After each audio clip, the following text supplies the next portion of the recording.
everyone, I'm Noreen and welcome to my kitchen, and today I'm going to introduce you to the sheet pan dinner. It is my hope that we will do several of these over time, and these are going to save you time, they're going to save you money, and they're going to get you to get dinner on the table quick and easy, and I know you're going to love it. Today we're going to be making this savory pork chop sheet pan dinner. Let's go see how it happens.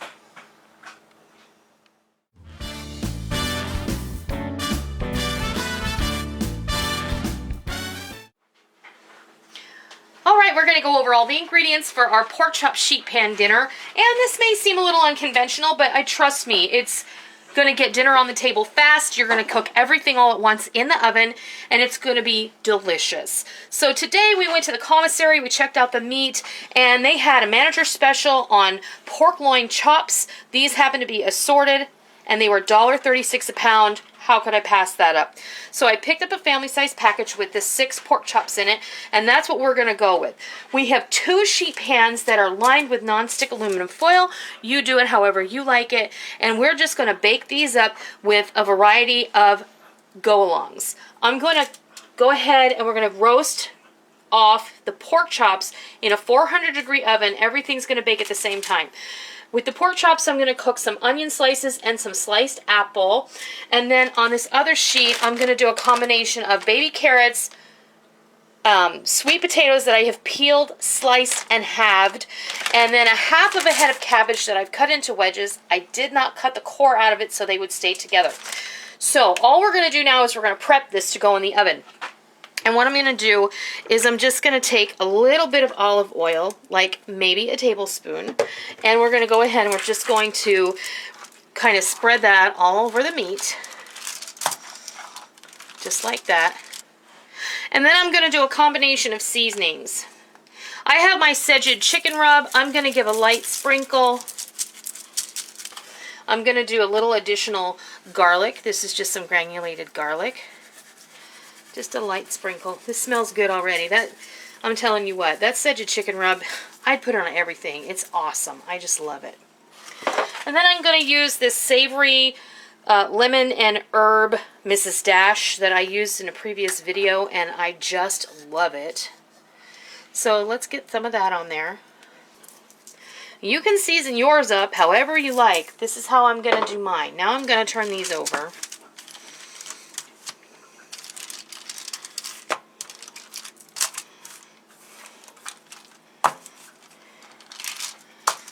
And I'm going to do the same thing on the other side. Alright, now that we're finished tossing those spices on there, what I'm going to do is I'm just going to go ahead and lay these apples and onions on top of the pork chops. And I'm only going to do 4 slices of onion because Micah don't like them. And you can just, just lay them in there wherever you want to, and it's all going to be great. Okay, now I'm going to give this one more drizzle.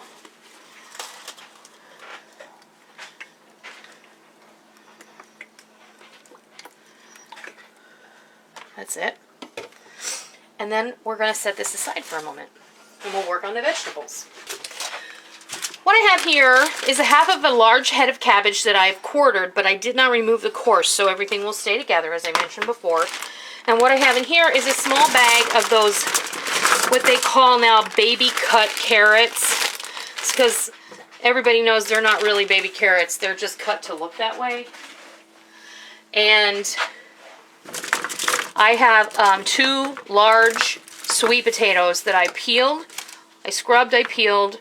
I sliced pretty thick, like a 1/2 inch thick, and I kind of sliced them in half moons, each slice. So, again, we're going to go ahead and we're going to toss this with some olive oil.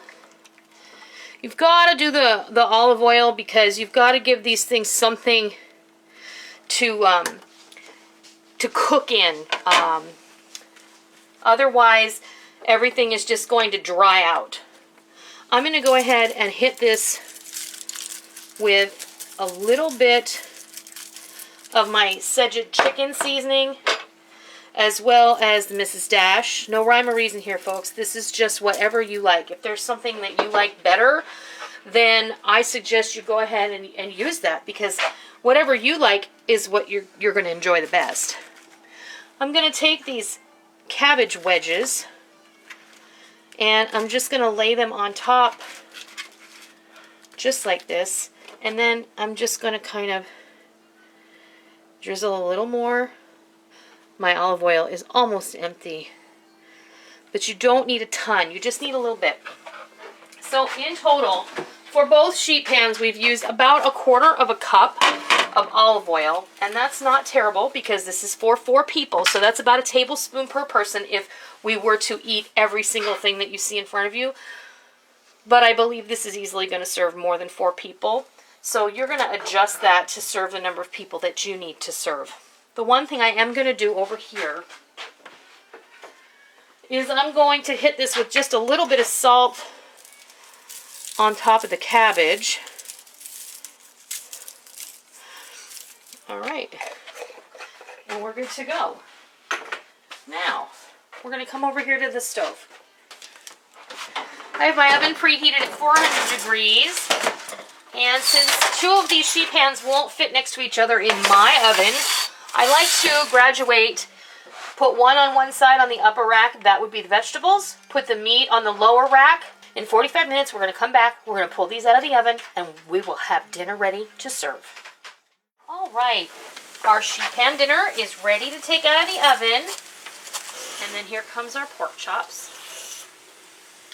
Wow. All ready to go. Now we're going to let these sit for a few, and then we'll be back and we'll fix you a plate. All right, we're ready to go. I served you up a plate of our savory pork chop sheet pan dinner.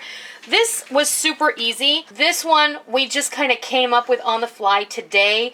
You know, you can turn anything into a sheet pan dinner. What do you find on sale? What do you have in your freezer? I have some really stellar ideas that are going to come down the pike here pretty soon, and I know you're going to love them. But this savory pork chop is really simple. You saw hardly any ingredients at all. A little oil, a little seasoning, pop it in the oven. I decided to put an apple and an onion on mine.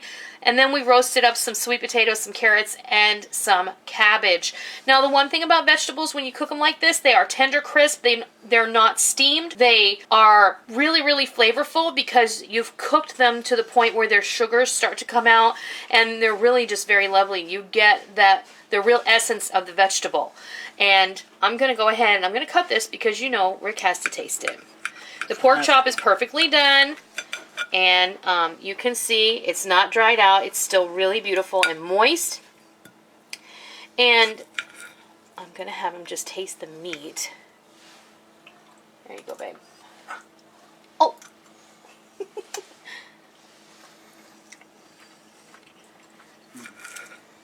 That's really good. Is it? Mm-hmm.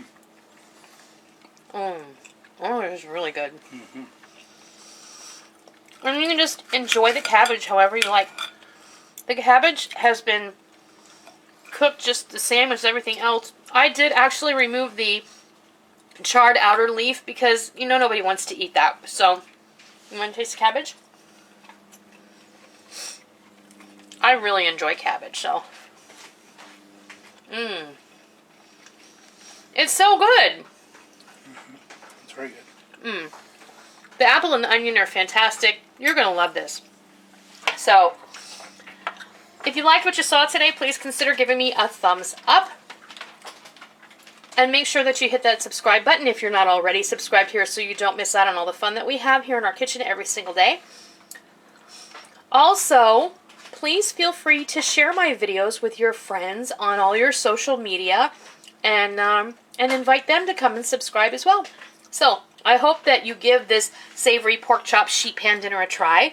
Look for a few more coming very soon. I hope you love it, and until next time, I'll see ya.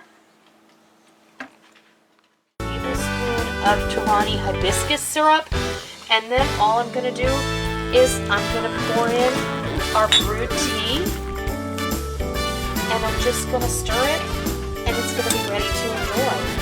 The syrup is going to sweeten the tea a little bit, and it's going to be lovely. This could also be done in in advance. It could be served over ice, and it will be nice as well, refreshing.